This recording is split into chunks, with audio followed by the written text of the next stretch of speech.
आज की मंत्री महोदया महाराष्ट्र की है, तो मैं इनसे विनती करूंगी कि वो खुद महाराष्ट्र से आती है और उनको सर पता है आज राज्य में, हमारे राज्य में सबसे ज्यादा आंदोलन अगर चल रहे तो एक किसान के लिए न्याय मांगने के लिए, किसान को उसकी ऋण माफ हो ये मांग के लिए चल रहा है, और दूसरा कि मराठा, धनगर, लिंगायत, मुस्लिम, तकारी और वीजेएनटी की भामटा और रामोशी समाज जो है सर, इन सब की आरक्षण की मांग चल रही है। हमारे एक भाई है महाराष्ट्र के युवा नेता उभर रहे अभी, जिनका नाम है जरांगे पाटिल जी, वो मराठा आंदोलन में बहुत आज लड़ रहे हैं। उसके बाद धनगर समाज का बहुत दिनों की मांग है, जो भारतीय जनता पार्टी जब ऑपोजिशन में थी उन्होंने 10 साल पहले वायदा किया था कि धनगर समाज को वो आरक्षण देंगे। सर उसका क्या हुआ? अगर आंध्र प्रदेश में हो सकता है, अगर उड़ीसा में हो सकता है, अगर जम्मू कश्मीर में हो सकता है, तो महाराष्ट्र पे ये अन्याय क्यों कर रही है? क्यों नाराज है महाराष्ट्र से ये सरकार? और 10 साल की मांग है सर, और महाराष्ट्र में उनके 200 एमएलए आज है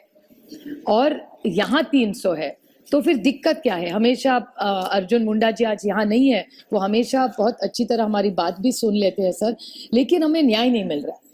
वो कहते हैं कि महाराष्ट्र सरकार ने प्रस्ताव भेजा नहीं है, तो दोनों जगह तो आपकी सरकार है, हर रैली में कहते हैं कि मराठा समाज को आरक्षण देंगे, धनगर समाज को देंगे, मुस्लिम समाज को देंगे, टकारी समाज को देंगे, लिंगायत समाज को देंगे, रामोशी समाज, भामटा समाज, सबको देंगे, लेकिन फिर प्रोसेस क्या है? और जो प्रोफेसर सौगता राज जी कह रहे थे कि क्यों ना आप पूरे देश के लिए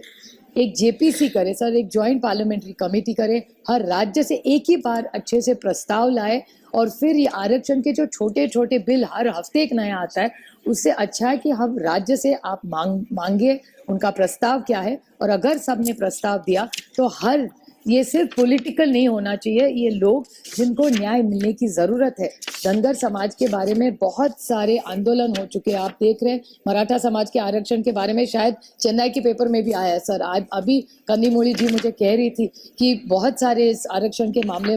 हर देश में, कश्मीर टू कन्याकुमारी, इसकी बात हो रही है सर। सो इसके बारे में सरकार क्यों, क्या महाराष्ट्र से नाराजगी मुझे पता नहीं, लेकिन उन्होंने सोचनी चाहिए। और आज रिप्लाई में भारती जी अगर बोलेंगी तो हम सबकी महाराष्ट्र से अपेक्षा ज्यादा है कि वो महाराष्ट्र को न्याय दे। सर अंतिम में सिर्फ 2 छोटे पॉइंट्स बोल के मेरा भाषण खत्म करूंगी सर, कि धर्मेंद्र प्रधान जी बोले कि आज तक इस देश में SC ST के लिए कुछ नहीं हुआ सर, और मैं रिकॉर्ड लाना चाहती हूँ कि आपने सुना होगा डीएमके के वरिष्ठ नेता है कलिंगर करुणानिधि जी, सर आप भी उसी पार्टी के हैं, उन्होंने SC ST के लिए कितना काम किया जब वो मुख्यमंत्री थे तमिलनाडु के। और श्री शरद पवार जब महाराष्ट्र के मुख्यमंत्री थे, उन्होंने आदिवासियों के लिए अलग बजट बनाया था। आज भी महाराष्ट्र में अलग बजट उनके लिए बनता है। तो ऐसा नहीं है कि पहले किसी राज्य में ऐसा हुआ नहीं है, लेकिन ये आरक्षण का जो मामला है वो राज्य नहीं सुलझा सकती, वो दिल्ली में ही आता है, और यहाँ पार्लियामेंट में कॉन्स्टिट्यूशन अमेंडमेंट करना पड़ेगा।